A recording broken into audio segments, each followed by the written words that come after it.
Alright, so today I'm going to demonstrate kind of a cheap fix. So like many people, probably I ran my windshield wipers when I had a ton of snow on the windshield. And on the passenger side, it ended up stripping the splines that are on the inside of the aluminum wiper arm. So then the wiper motor's fine, it still rotates, but it wouldn't grip the windshield wiper. And the driver side one would go and the passenger side one would kind of just stay there. So first thing I'm going to do is I'm going to take there's a nut off. I'm going to take that nut off and I'm going to easily pull this wiper blade off. And what I'm going to do is I'm going to drill a little slot on the inside of the wiper motor and I'm going to make a little dowel pin. So I'm going to kind of carve out a half round on the wiper arm, and then I'm going to stick a dowel pin in there and then kind of just jam it back on, and that should create enough grip that when the motor turns, it also is going to turn the wiper arm again. Alright, so I got this coat hanger here, so I'm going to snip a little piece of coat hanger off the end, and that'll be kind of like my dowel pin. Alright, so next thing, I got a 5/64 drill bit, which is just a little smaller than the coat hanger rod, and I went in and I drilled a slot into the arm. So it's aluminum, drills pretty easy.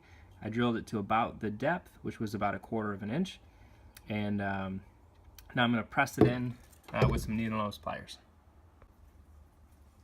Alright, so I've pressed that in there, so you can see essentially I just created a little, like a dowel pin in there, and then it pushes to a hard stop.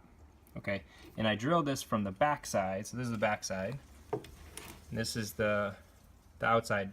So when I press this onto the shaft of the windshield wiper motor, hopefully that pin stays in place because it pushes up into that hard stop that is up there. So don't drill all the way from back to front, just long enough to get that dowel in.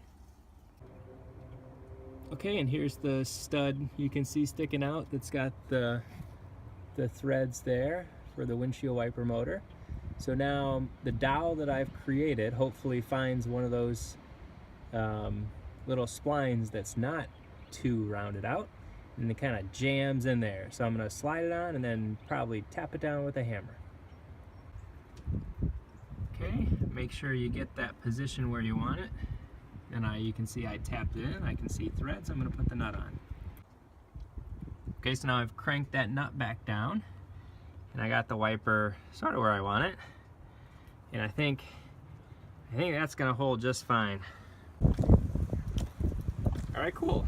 So that worked. And keep in mind that you probably gouged up the motor stud. So this is probably last ditch effort to get wipers going here. Next time you'll probably have to replace the windshield wiper motor.